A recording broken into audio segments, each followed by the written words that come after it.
चाचू इस गाड़ी ने गोल घूमी और हमने ब्रेक किया, पीछे से गाड़ी हमें ठुकी, हम अगली गाड़ी में ठुके। उसके बाद जो एक्सीडेंट हुआ है वो ये है, ये हाल हुआ है लियारी एक्सप्रेस के ऊपर। इसके बाद जो एक्सीडेंट हुआ है और इतना ख़तरनाक, एक साथ 5-7 गाड़ियाँ घुस गई।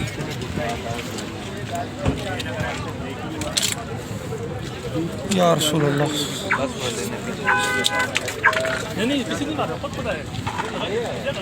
ये क्या हुआ इसको, ये क्या हुआ है?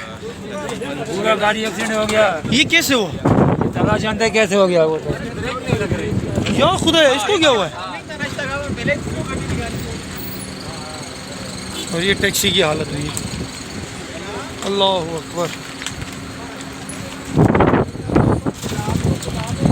ये यार इस वाले की मेरे ख्याल से लाइट है। हाँ ये हमारे वालों की है।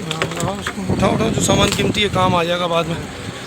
ये ऐसा एक्सीडेंट हुआ है, इसकी कोई भरपाई कोई किसी की कर ही नहीं सकता। यहाँ बुराई है भाई।